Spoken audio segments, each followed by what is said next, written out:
अमृत मंथन समुद्र मंथन पर चर्चा कर रहे थे।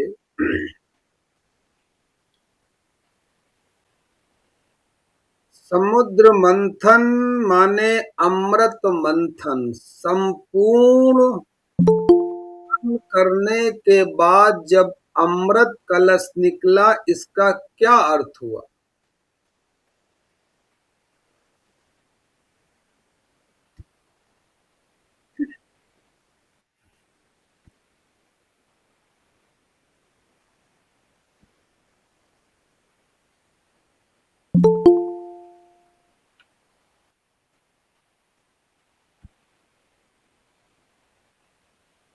तीन इच्छाएं संसार में सबसे ज्यादा प्रबल होती हैं।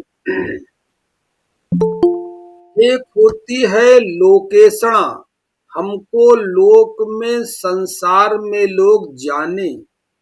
एक होती है पुत्तेषणा कि हम अपनी पीढ़ी को आगे बढ़ाने के लिए पुत्र पैदा करें। एक होती है जीवेषणा, जीवेषणा माने जीव, जीव को अमर अजर होने की जो भीतर कामना होती है उसे कहते हैं जीवेषणा। इसका पूरा का पूरा उदाहरण आपको कुंभ मेले में देखने को मिल जाएगा। वहां हर ऐसे संसार में तो आपको देखने को मिलेगा ही मिलेगा। कुंभ में विशेष प्रकार की इस प्रकार का वातावरण आपको मिल जाएगा कि जीवेषणा देखने को आपको मिल जाएगी।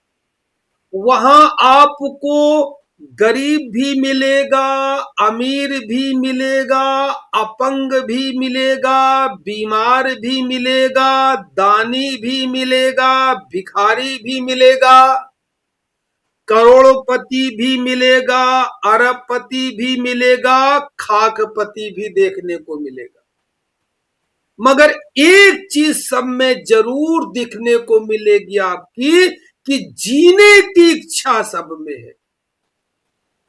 जब आप कुंभ स्नान के लिए जाएंगे तो देखेंगे सड़क के किनारे किनारे इतने भिखारी बैठे हुए हैं और एक से एक, मतलब समझिए एक से एक विशेष भिखारी आपको मिलेगा।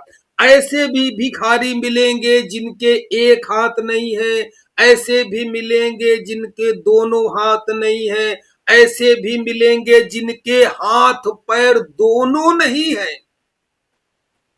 केवल धड़ है। मगर जीने की इच्छा सभी की है, जीना सभी चाहते हैं। वो कितना भी बीमार हो, कितना भी कष्ट भोग रहा हो, कितना भी सुख भोग रहा हो, कितना भी दुख भोग रहा हो, मगर जीने की जो जीवेषणा होती है मनुष्य की, ये सबके अंदर मिलेगी। तो जीने की जीवेषणा की हम अधिक जिंदा रहें, ये संभव कैसे है? ये संभव है कि हमें कहीं न कहीं से अमृत की बूंद मिल जाए। और शरीर तो मरण धर्मा है, शरीर तो एक न एक दिन मरेगा और भीतर जीने की प्रबल इच्छा है। ये दुविधा का खेल कैसे है? ये दुविधा का खेल अगर है कहीं न कहीं, तो इसका मतलब हर मनुष्य के अंदर अचेतन में कोई अमृत की बूंद होगी। तभी तो विचार पैदा हुआ, तभी तो जीवेषणा पैदा हुई कि हम कभी ना मरे। अगर मानव ने जन्म लिया है तो उसके अचेतन में कहीं ना कहीं कोई न कोई ऐसा गहरे अचेतन में ऐसे कोई विचार पैदा होगा कि हम न मरे। ये विचार कहां से आया? ये विचार उसी अमृत की बूंद से आया। मगर वो अमृत की बूंद आपके अचेतन मन में पड़ी है, अनकॉन्शियस माइंड में पड़ी है। अभी वो साकार रूप उसने नहीं लिया है। तो प्रबल जीवन जी प्रबल जीवन जीने की जो जीवेषणा है, अमृत की जो प्यास है, अमरता की जो भूख है, ये कैसे पूरी हो, इसके लिए साधु संतों ऋषियों महात्माओं ने जो विधियां निकाली हैं, उसी में एक विधि है अमृत मंथन, यानी समुद्र मंथन।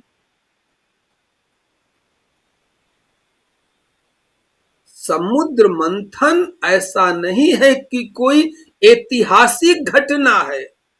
यहां ऐतिहासिक घटना नहीं है, यहां धर्म के शास्त्र में, पुराणों में जो कुछ आप कहानियों में पढ़ते हैं, ऐसा यथावत नहीं है कहानी के रूप में। सब सिंबॉलिक है, प्रतीक शास्त्र है। जैसे मैंने कहा कि समुद्र मंथन के समय क्षीर सागर में मंदराचल पर्वत के नीचे विष्णु भगवान ने कच्छप का रूप लिया और पर्वत के नीचे बैठ गए। अब कहां विष्णु, कहां कश्यप और कहां क्षीर सागर। आपने एक बहुत सुंदर प्रतीक देखा होगा कि विष्णु विष्णु भगवान क्षीर सागर में सो रहे हैं।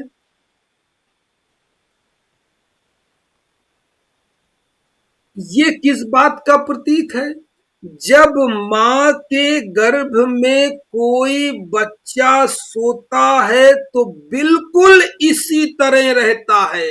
सागर का जल और मां के गर्भ का जो जल है, जब इसको वैज्ञानिकों ने मिलाया तो दोनों का गुण एक, गुण धर्म एक सा पाया। ये प्रतीक शास्त्र है। जिस तरह मां के गर्भ में बालक उस तरल पदार्थ में तैरता रहता है, यही भगवान विष्णु का प्रतीक है। इसी तरह सारे प्रतीक धर्म शास्त्र के हैं। हमारी दुविधा क्या है, धर्म का झगड़ा क्या है, धर्म समझ में क्यों नहीं आता है? उसका मेन कारण ये है कि हमने अंतर जगत में होने वाली आध्यात्मिक घटनाओं को बाहर के जगत में सत्य मान लिया है। वो अंदर का सत्य है, वो ध्यान विज्ञान का सत्य है, अंदर अंतर चेतना का सत्य है। उसको हमने यथावत बाहर मान लिया कि सत्य हो गया। ऐसा क्यों माना? हमारे व्यास पीठ पर बैठे हुए जो कथाकार हैं, प्रवचन करते हैं, वो केवल पुराणों की चर्चा करते हैं और पुराणों में सारी बातें कहानियों के रूप में लिखी गई है। उनकी भी मजबूरी है। उनकी मजबूरी है कि कम से कम कहानियों को सुन करके आपके अंदर अंतर चेतना जगे, तो आप अपना आध्यात्मिक विकास करें। तो मगर हर व्यक्ति वो भी जानते हैं कि अगर व्यासपीठ पर बैठकर इस प्रकार ज्ञान चर्चा की जाएगी तो आपके अंदर अभी वैराग्य पैदा नहीं है, आप विचलित हो जाएंगे और उस चर्चा को सुखद नहीं महसूस करेंगे, उस चर्चा से बोर महसूस करेंगे। इसलिए उनकी मजबूरी रही है कि बड़े लच्छेदार कहानियों में, किस्सों में ढाल करके आपको उनको बताना पड़ता है। अब इन्हीं कहानियों को सुन करके कोई मनुष्य जाति में कोई चेतना जिसकी जन्म जन्म से धर्म की प्यास रही होगी, उसके मन में अगर कोई धर्म का प्रश्न उठता है कि मैं भी अमर होना चाहता हूं, क्या करूं, फिर वो सदगुरुओं की तलाश करता है। तो ये जो पुराणों की कहानियां हैं, इनका जो सार तत्व है, इनका जो कारण है, इनका जो रहस्य है, उस पर चर्चा की जाती है और साधना के क्षेत्र में आगे बढ़ा जाता है। मैं कई दिनों से जो मैं आपको बता रहा हूं कि समुद्र मंथन में मंदराचल पर्वत क्या है, वासुकी नाग क्या है, अमृत कलश क्या है, 14 रत्न क्या है, इनमें बहुत से लगातार प्रश्न आ रहे हैं, फोन आ रहे हैं। इसका मत इधर आप ये मानने को तैयार नहीं है कि ऐसा अंदर हो रहा है, बाहर नहीं है, मगर उधर मान लेते हैं। अब देखिए, अभी तक जो चर्चा चल रही थी पिछले दिनों, आपने ये तो पढ़ा होगा कि अमृत कलश निकला। अमृत कलश जब निकला तो अमृत कलश को लेने के लिए देवता भी आए। कहानी आपको पता होगी। कुल मिलाकर के मैं ये बताऊं कि राक्षस और देवता दोनों लड़ने लगे अमृत कलश के लिए, जिसे शास्त्रों में देवासुर संग्राम कहा गया है। कहानी सब लोगों ने पढ़ी होगी। फिर विष्णु भगवान ने नारी का रूप रख करके जो जो कहानियां रची, ये भी सब आपको पता होगा। फिर अंत में आते हैं कि विष्णु भगवान ने जब एक राक्षस जब पीने लगा, तो जैसे ही उसने अमृत पिया, अमृत पीने के बाद अमृत गले में उतरा। गले में उतरने के बाद किसी ने एक देवता ने इशारा कर दिया कि ये तो राक्षस है, अमृत ना पी ले। तो विष्णु भगवान के चक्र ने उस राक्षस की गर्दन उड़ा दी। जब गर्दन उड़ा दी, चूंकि अमृत चला गया था और गर्दन उड़ गई, तो गर्दन उड़ने के बाद वो जो राक्षस था उसके दो हिस्से हो गए। पहले हिस्से का नाम रखा गया राहु, जो केवल धड़ था, और ऊपर जो केवल सर था उसका नाम रखा गया केतु।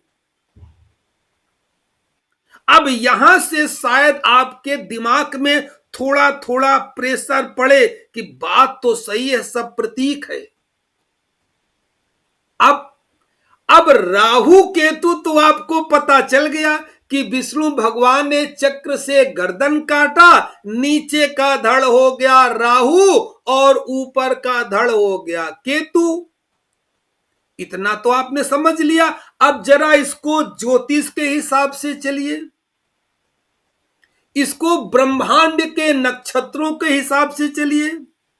जब ग्रहण पड़ता है जब ग्रहण पड़ता है, सूर्य में या चंद्रमा में ग्रहण लगता है, तो आप लोग क्या कहते हैं कि ग्रहण पड़ रहा है, राहु ने सूर्य को खा लिया है। या जब चंद्र ग्रहण पड़ता है तो कहते हैं कि राहु ने चंद्रमा को खा लिया है। और आजकल आप लोग खूब मीडिया देखते होंगे, विज्ञान पढ़ते हैं, ये प्रत्यक्ष जानते हैं कि ना कोई राहु खाता है, ना कोई केतु खाता है, ना कहीं सूर्य जाता है, ना कहीं चंद्रमा जाता है। सब अपने अपने जगह पे स्थिर रहते हैं। ये तो एक छाया का परिणाम है। ये तो एक छाया का परिणाम है। कुछ ये हमारी जो नवग्रहों का सौर मंडल है, इसमें कोई ऐसी स्थिति बनती है कि उतनी देरी के लिए सूर्य का प्रकाश सूर्य का प्रकाश पृथ्वी पर नहीं आ पाता है, अंधेरा हो जाता है, जिसे ग्रहण काल कहते हैं। तो ये कह देते हैं कि देखो अब राहु खा रहा है। या कभी चंद्रमा में ग्रहण लगता होगा तो आप लोग जाते होंगे तीर्थ स्थानों पे, गंगा के किनारे, देखते होंगे कि अब चंद्रमा थोड़ा खत्म हुआ खत्म हुआ खत्म हुआ, यानी राहु खा रहा है खा रहा है खा रहा है। अब बिल्कुल चंद्रमा गायब हो गया, यानी राहु चंद्रमा को खा गया। तो क्या चंद्रमा को राहु खा सकता है? आज विज्ञान इस स्तर पे बढ़ गया है, लोग चंद्रयान से चंद्रमा पे जा रहे हैं। जिस तरह ग्रह पृथ्वी है इसी तरह चंद्रमा भी है। क्या वो खा सकता है, खत्म हो सकता है? और ये भी कहते हैं कि राहु खा रहा है। इसका मतलब कहां है भ्रम? राहु तो कहीं है, चंद्रमा तो कहीं खत्म होता नहीं है। वो तो एक छाया पड़ती है, सूर्य की छाया नहीं पड़ पाती, इसलिए चंद्रमा में, यानी सूर्य का तेज पहले पड़ता है पृथ्वी पर दर्पण की तरह, और इस पृथ्वी की छाया पड़ती है सूर्य पर। जैसे आपने कोई बल्ब जल रहा है और इसके सामने आप कोई शीशा रखते हैं, तो बल्ब का प्रकाश पड़ता है शीशे पर, और इस शीशे का प्रकाश कहीं भी पड़ सकता है। सब प्रकाश का खेल है। तो इसी तरह चंद्रमा में रोशनी नहीं है, सूर्य की रोशनी पड़ती है पृथ्वी पर, और पृथ्वी की रोशनी पड़ती है चंद्रमा पर, तब जाकर के चंद्रमा चमकता है। और जैसे जैसे रोशनी बढ़ती जाती है, उस तरह चंद्रमा तो है अधिक चमकने लगता है। जैसे प्रतिपदा को कम चमकेगा, द्वितीया को ज्यादा चमकेगा, तृतीया को ज्यादा चमकेगा, चतुर्थी को ज्यादा चमकेगा, जैसे जैसे प्रकाश पड़ता है। तो वो तो हुई वास्तविक स्थिति। अरे आप लोगों ने खुद सुना होगा, हमने कक्षा 5-6 में पढ़ा होगा ना, किसी कवि ने कविता लिखा दिया है। वो कविता का क्या नाम है?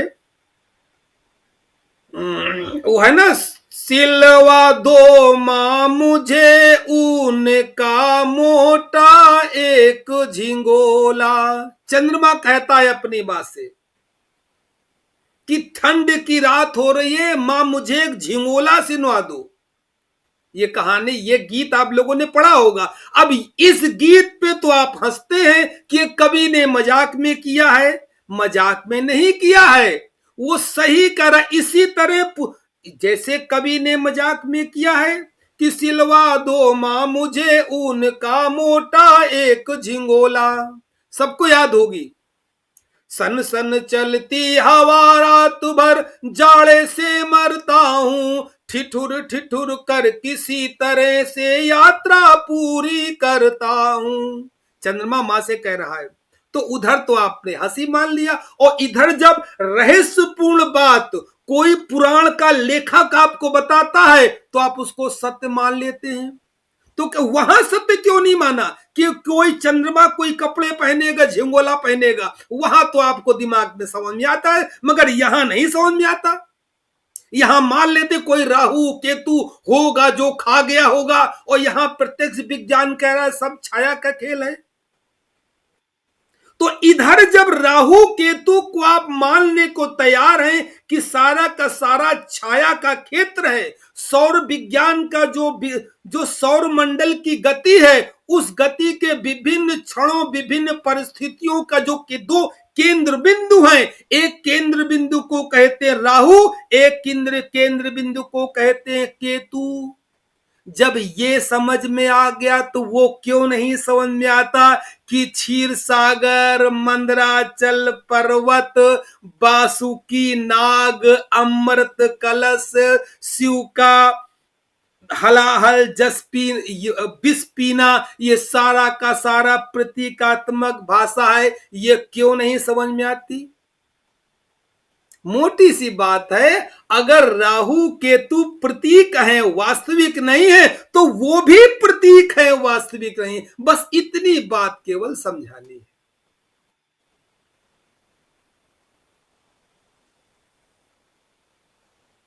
अब जिसने समझ लिया, उसको समझ में आ गया, वो अमृत की तलाश में निकल गया। अब इतनी आसानी से तो बात समझ में आने की नहीं है। अरे ये तो किसी शिव को समझ में आ गई, किसी कृष्ण को समझ में आ गई, किसी राम को समझ में आ गई, किसी नानक को समझ में आ गई, किसी कबीर को समझ में आ गई, और अमृत की तलाश में निकल गए। अमृत माने आत्म तत्व, अमृत माने आत्म तत्व जो नहीं मरती है। ये सबके अंदर विद्यमान है, मगर अभी वो अनकॉन्शियस माइंड में पड़ा हुआ है। अगर इस जन्म में आपको आत्मा का अनुभव न हुआ, अगर इस जन्म में आपको आत्मा का अनुभव न हुआ, तो उसी अनकॉन्शियस माइंड में उस विचार, उस बिंदु को लेकर के आप अगले जीवन में चले जाएंगे। फिर वहां नहीं, अगर अमरता को प्राप्त हुए तो फिर आगे चले जाएंगे। जब तक बीज अमरता का पूरी तरह फलीभूत नहीं हो जाएगा, तब तक मुक्त नहीं होंगे, कैवल्य नहीं प्राप्त होगा, मोक्ष नहीं प्राप्त। इसी को मोक्ष कहते हैं। तुम्हें आत्मा का अनुभव हो जाए, कैवल्य का अनुभव हो जाए, इसी को मुक्ति और मोक्ष कहते हैं। अब इसमें भी बहुत से भ्रम है। सुना होगा ना कि मरने के बाद सबको मोक्ष मिलता। अरे मरने के बाद मोक्ष मिला किस काम का? वो मोक्ष नहीं होता है, अभी जीवित आपको अनुभव हो जाए। यानी मोक्ष का मतलब ये हुआ कि अभी आप जीवित हैं, आपको आत्म तत्व का बोध हो जाए, आत्म तत्व का बोध हो जाए। आत्म तत्व के बोध के साथ साथ आप जीवन जीने लगे, दैनिक कार्य भी चलता रहे, संसार भी चलता रहे, और आपका आत्मबोध बना रहे। और इसी अवस्था में जब आपकी मृत्यु होगी, चूंकि आत्मबोध पहले हो चुका है, तो उसी अवस्था में अगर शरीर छूटेगा तो आत्मबोध में ही चले जाएंगे। इसी को मुक्ति कहते हैं। और ये सारी की सारी जो मैं चर्चा कर रहा हूं, मात्र चर्चा है। अभी जब तक इसको अपना अनुभव नहीं बनाएंगे, तब तक कुछ भी समझ में आने वाला नहीं है। तुलसीदास की बहुत सुंदर चौपाई हमको लगती है कि ग्रह गोचर जहां लग मन जाई, और तहां तहां माया जानो भाई।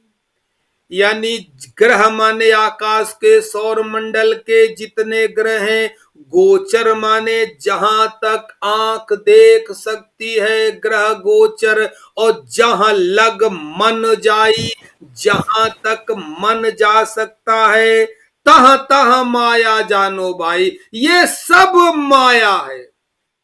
इतनी चर्चा तो हमने कर दी, मगर ये भी चर्चा सब माया के ही अंतर्गत है। अब इस सत्य का इससे कोई मतलब नहीं है, क्योंकि मैं मन से कर रहा हूं, मन से आप सुन रहे हैं, मन से आप समझ रहे हैं, और मन माया के अंतर्गत बंधा हुआ है।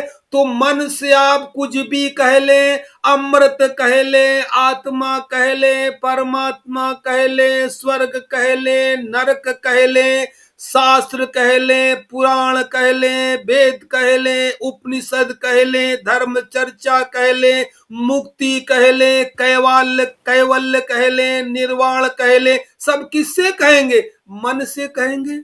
तो जब तक इस जबान से बोलते रहेंगे और मन से कहते रहेंगे, तब तक ये सब बस कथा ही कथा है, इसमें कोई जान नहीं है।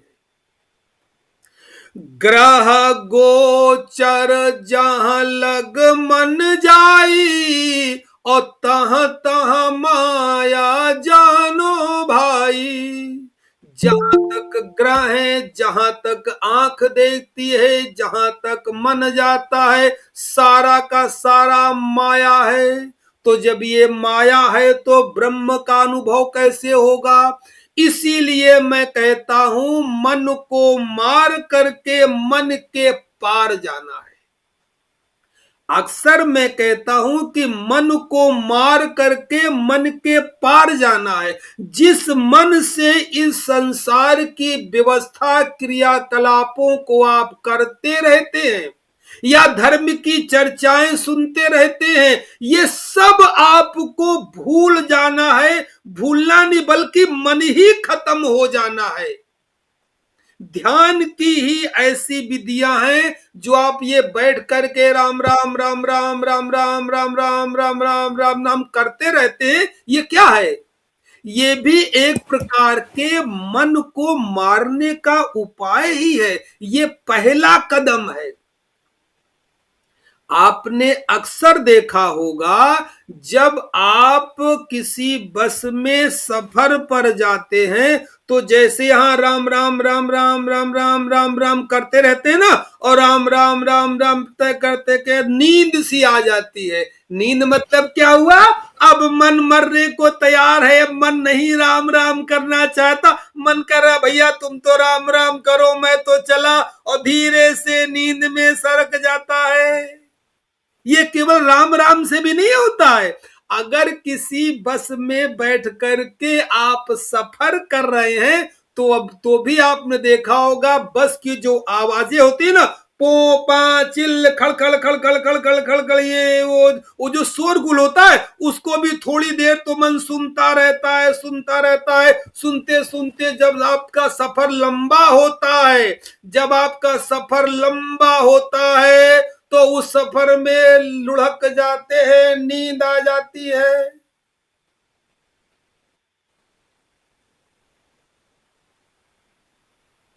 कैसे आ गई नींद? वहां तो राम राम नहीं है। वहां मन जो है बस की बातों को सुनते सुनते सुनते सुनते बोर हो गया और मन मरने को तैयार है। मन कह रहा क्या वही बस की खड़खड़ की आवाज, चलो सो जाओ। तो वहां मन सो जाता है, मगर अचेतन में उसके भरा हुआ है कि हमें फला स्टेशन पे उतरना है। जरा बात गौर से सुनिएगा। मन के अनकॉन्शियस माइंड में ये भरा हुआ है कि हमें फला फला स्टेशन पे उतरना है। तो आपने अक्सर गौर किया होगा कि कितनी भी गहरी नींद में सो रहे होंगे, मगर अंतर मन आपका जानता है वो जग रहा चेतन मन, अनकॉन्शियस माइंड। जब वो स्टेशन आने वाला होगा उसके पहले नींद खुल जाती है, या जब उस स्टेशन पर बस आके खड़ी होती है तो आपकी कितनी भी गहरी नींद हो आप जग जाते हैं। ये सबका अनुभव होगा।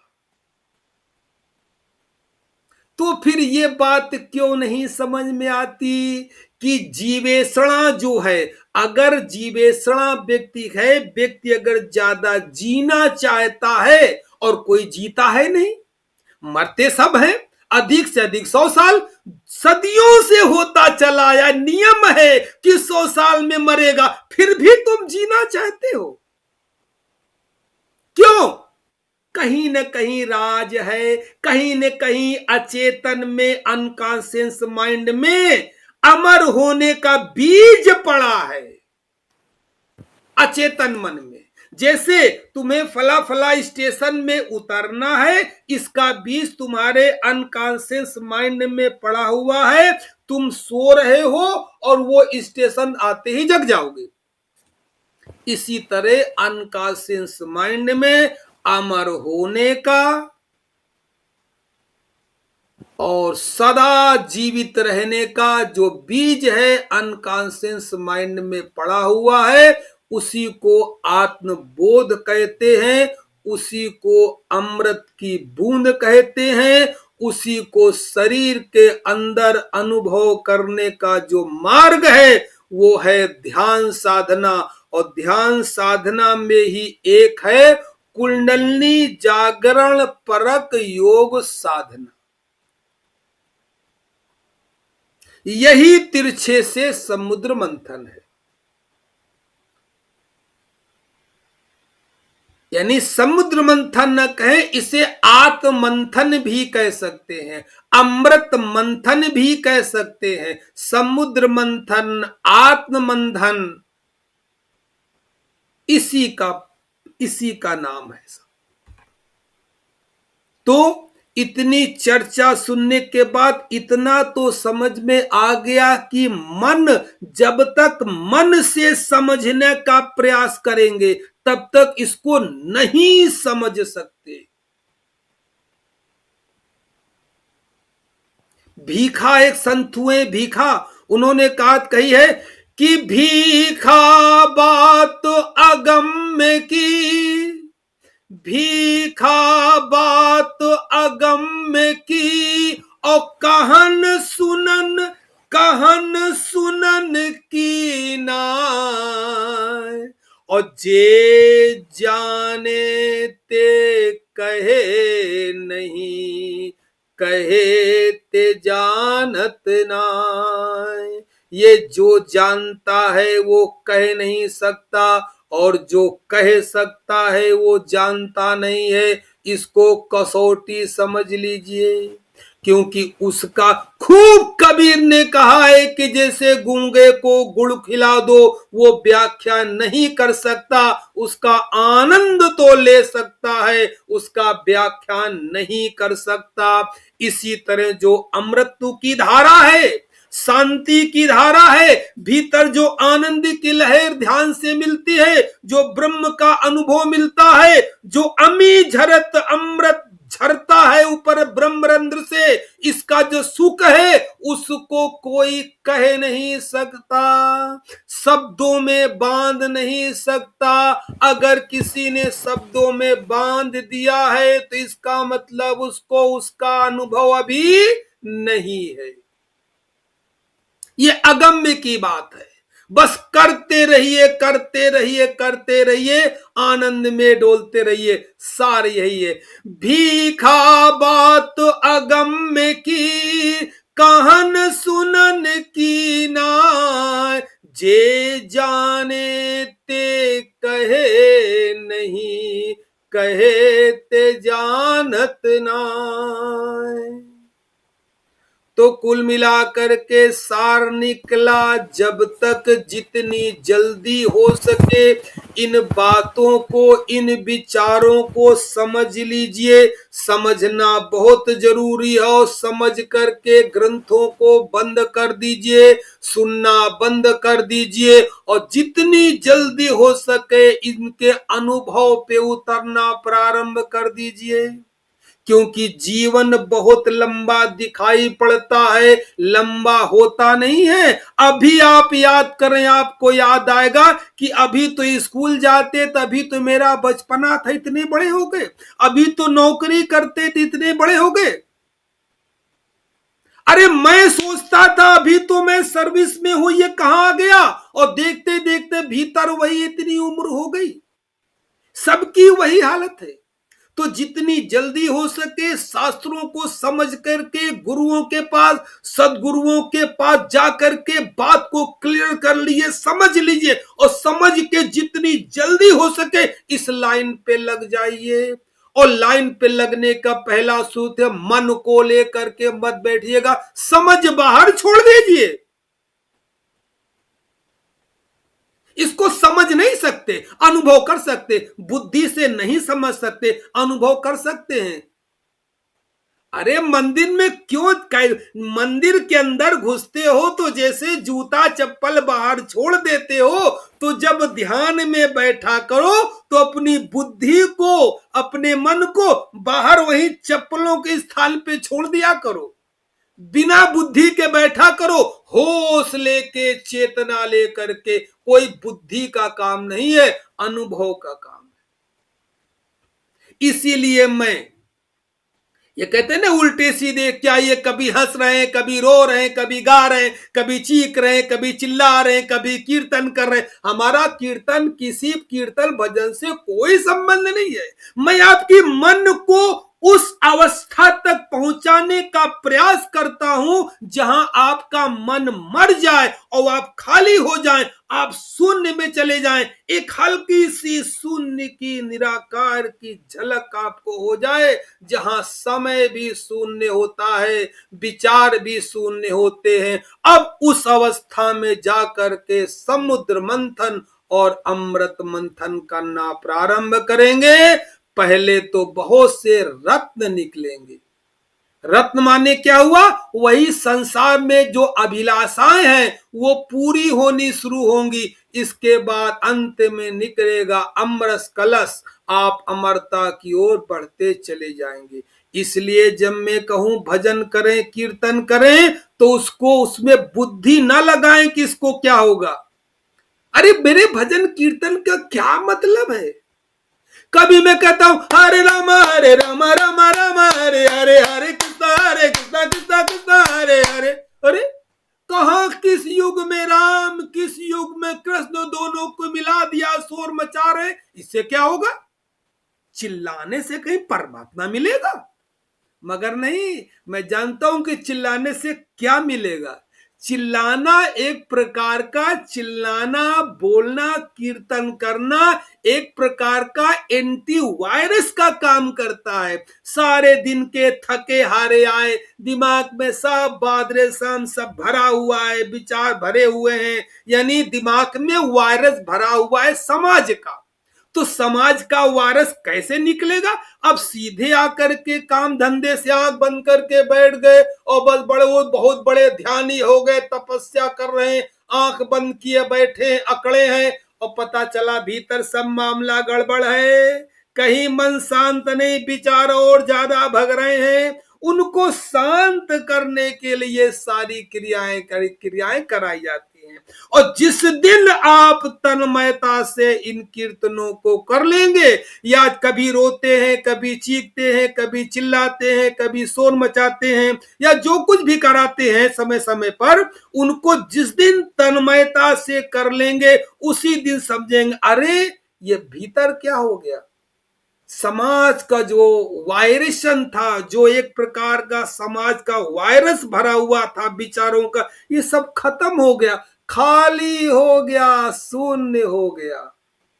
अब इस शून्य में, खाली में, जहां मन नहीं है, जहां मन नहीं है, इसी को अमन कहते हैं, इसी को मन की मृत्यु कहते हैं।